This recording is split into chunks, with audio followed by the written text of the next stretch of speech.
Students, आज हम बात करेंगे स्लोप ऑफ पैरेलल लाइंस की। मतलब कि अगर हमारे पास ए बी और सी डी, अगर हम दो लाइन सेगमेंट्स को देखें जो कि आपस में पैरेलल हैं, ठीक है, तो जाहिर बात है कि जिस लाइन का ये हिस्सा है वो भी आपस में दोनों जो है वो क्या होंगी जी, पैरेलल होंगी। मतलब ए बी जिस लाइन के ऊपर आ रही है और सी डी जिस लाइन के ऊपर आएगी वो आपस में दोनों लाइंस पैरेलल होंगी। तो अगर हम उन लाइंस की स्लोप लेने के बजाय अगर हम ए बी लाइन सेगमेंट की और सी डी लाइन सेगमेंट की स्लोप ले लें तो वो भी एक जैसी आएंगी। यही बेसिकली हमने आज जो है बात साबित करनी। तो हमने एक प्लेन लिया, ठीक है, एक कार्टेशियन प्लेन या इसे हम रेक्टेंगुलर कोऑर्डिनेट सिस्टम कह सकते हैं, और इसमें मैंने दो को प्लेनर जो है वो लाइंस ड्रॉ की, मतलब एक ही प्लेन पे आने वाली दो लाइंस, ठीक है। अब इस तरह से कि अगर फर्ज करें मैं चाहता हूं कि स्लोप लूं, तो स्लोप क्या होती है, ये बात आप जानते हैं कि स्लोप कहते हैं राइज ओवर रन। एक रेशो का नाम है, ठीक है। मतलब क्या राइज और क्या रन। यहाँ पे अगर आप देखें तो अगर ये हमारे पास एक लाइन सेगमेंट है, ठीक है, तो इसका जो ये एंड पॉइंट बी है, इसने एक्स एक्सिस से कितनी हाइट पर है ये अगर हम देखना चाहें तो ये इसका राइज है, ठीक है, ये इसका क्या है जी, राइज है। और ये जो बी पॉइंट, सॉरी जो ए पॉइंट है, इसका डिस्टेंस, मतलब या मैं यूं कह सकता हूं कि इसका इस बी पॉइंट तक का जो ये डिस्टेंस है, मतलब ए से लेकर बी तक जो हम चल के आए हैं, ये रन होगा। क्योंकि जिस लाइन सेगमेंट की बात की जा रही होती है या लाइन की, उसी के राइज और रन की रेशो ली जा रही होती है, ठीक है। अब बेसिकली यहाँ पे अगर हम देखें तो जो हमारे पास बी से मैंने ये परपेंडिकुलर जो डिस्टेंस ड्रॉ किया जो कि पैरेलल है वाई एक्सिस के, ये इसको अगर मैं चले येलो कलर में शो कर दूं तो ये बेसिकली यहाँ पे आकर स्टॉप कर रही है लाइन सेगमेंट, ठीक है, इस एम पॉइंट पर। और इधर से अगर आप देखें तो मैं ए से पैरेलल चला हूं एक्स एक्सिस को, यहाँ पे आके इस एम पॉइंट पे आके स्टॉप हूं। मतलब एक राइट एंगल ट्राइंगल मेरे पास बन रही है। चूंकि जो ये हमारे पास एक्स एक्सिस और वाई एक्सिस होती है, दोनों म्यूचुअली आपस में परपेंडिकुलर लाइंस होती हैं, ठीक है। अब ये जो राइज होगा हमारा, ये अब एक्स एक्सिस से हम नहीं कह सकते कि ये एक्स एक्सिस से बी पॉइंट तक की हाइट को कहेंगे। यहाँ पर अगर आप देखें तो ये एम पॉइंट से बी तक, क्योंकि ए तक तो हमने ऑलरेडी एक्स के अलोंग जो जितनी हाइट कवर करनी थी ए तक आ चुके हुए हैं, ठीक है। ये अब हम इसमें से निकाल देंगे, ठीक है। मतलब फर्ज करें कि एक ए पॉइंट जो है इसके एक्स कोऑर्डिनेट जो है वो फर्ज करें 2 है और वाई कोऑर्डिनेट जो है इसका वो फर्ज कर लेते हैं वो 4 है, ठीक है। और जो बी पॉइंट है इसका एक्स कोऑर्डिनेट मतलब एक्स एक्सिस के साथ इसने चल के जो डिस्टेंस कवर किया हुआ फर्ज कर लेते हैं 5 है, और वाई एक्सिस के लॉन्ग जो इसने डिस्टेंस कवर किया हुआ है वो हम फर्ज कर लेते हैं 10 है, ठीक है, या चले 10 अंदाजन मैंने बात की। तो जो राइज बनेगा, देखें 10 तो बना एक्स एक्सिस से लेकर बी पॉइंट तक, ये 10 है, लेकिन एक्स एक्सिस से लेकर एम पॉइंट तक जो हाइट है वो तो 4 है, ठीक है। मतलब अगर मैं वाई एक्सिस के हवाले से बात कर रहा हूँ, ठीक है, ये तो 4 है। इसका मतलब कि अब ये जो डिस्टेंस होगा ये 10 नहीं है, बल्कि ये 10 में से 4 माइनस कर दें, ये 6 है, राइज 6 आ गया। अब रन कितना होगा, देखें ओरिजिन से लेकर ए पॉइंट तक का ये जो डिस्टेंस है ये कितना जी, ये 2 है, ठीक है। जबकि ओरिजिन से लेकर बी पॉइंट तक का या एम पॉइंट तक का जो ये डिस्टेंस एक्स एक्सिस के लॉन्ग है ये 5 है।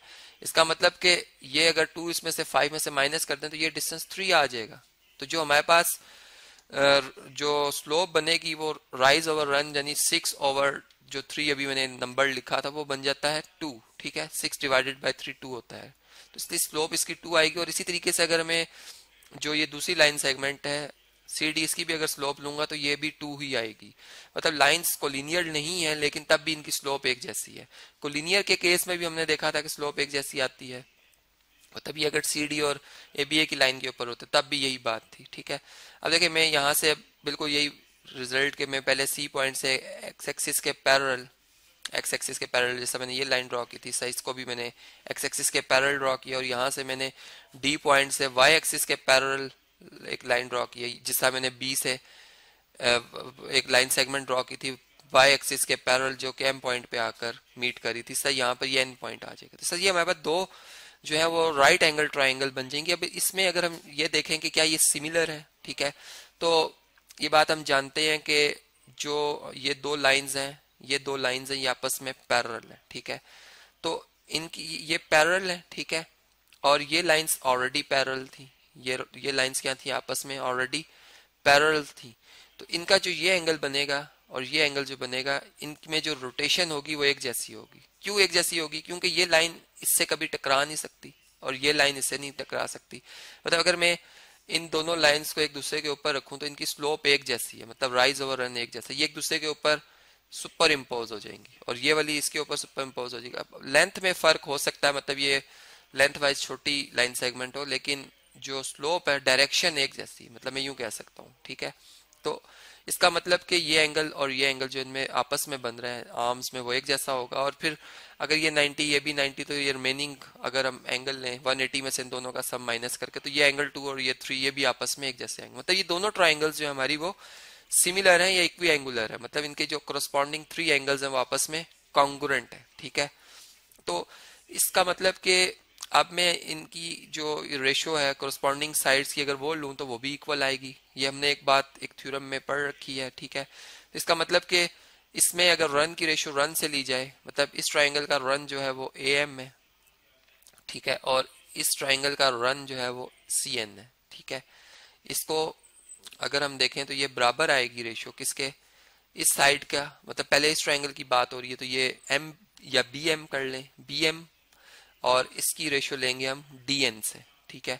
ये बराबर आएंगी, मतलब ये दो, मतलब ये रेशो और ये रेशो बराबर, प्रोपोर्शन आ गई। प्रोपोर्शन मतलब रेशोज बराबर हो जाना दो रेशो का। और यहाँ से अगर हम जो है AM अगर देखें, BM हमारे पास राइज है और AM इधर आ जाए DN की जगह, और DN जो है वो AM की जगह आ जाए, मतलब DN का मल्टीप्लिकेटिव इनवर्स और AM का मल्टीप्लिकेटिव इनवर्स से दोनों तरफ मल्टीप्लाई किया जाए तो AM यहाँ से खत्म हो जाएगा और DN यहाँ से खत्म हो जाएगा, यहाँ पे शिफ्ट हो जाएगा, DN side divided by CN side आ जाएगी, ठीक है। और यहाँ पर क्या आ जाएगी, BM side divided bye AM side, ठीक है। अब जो DN है अगर आप देखें तो यहाँ पर DN ये राइज है इस वाली ट्राइंगल, मतलब जो CD लाइन है, लाइन सेगमेंट है, इसका राइज है, ठीक है, ओवर रन। तो इसका मतलब ये इसकी स्लोप आ गई, जिससे मैं इसकी स्लोप को M2 अगर कह रहा हूँ और इस लाइन सेगमेंट की स्लोप को M1 कह रहा हूँ तो ये M2 आ गई। और यहाँ पे अगर आप देखें तो BM राइज और AM जो है रन, राइज ओवर रन, ये M1 आ गई, मतलब दोनों स्लोप्स बराबर है। इसका मतलब कि जब भी दो लाइंस आपस में पैरेलल होंगी तो उनकी स्लोप्स जो होंगी वो आपस में एक बराबर होंगे। और इसी बात को मैं एक और रिजल्ट से भी मैच कर सकता हूँ कि अगर आप यूं बात करते हैं कि लाइंस अगर कोलिनियर हो तो उनकी स्लोप और जिस लाइन के ऊपर वो होती हैं उस मेन लाइन की स्लोप एक जैसी होती है, ठीक है। मतलब इसका मतलब कि जो CD है अगर इसके साथ पैरेलल है तो CD इस बड़ी लाइन के साथ भी पैरेलल है, तो जो इसकी स्लोप होगी वही CD लाइन सेगमेंट की भी स्लोप होगी। मतलब हम इस तरह भी इस बात को लॉजिकली समझ सकते हैं। लेकिन इसका जो एक और प्रूफ था जिसमें कि हमने एक थ्योरम को अप्लाई किया वो भी हमने देख लिया कि उससे भी हम यही रिजल्ट हासिल कर रहे हैं कि दो पैरेलल लाइंस की स्लोप जो होती है वो एक जैसी होती है।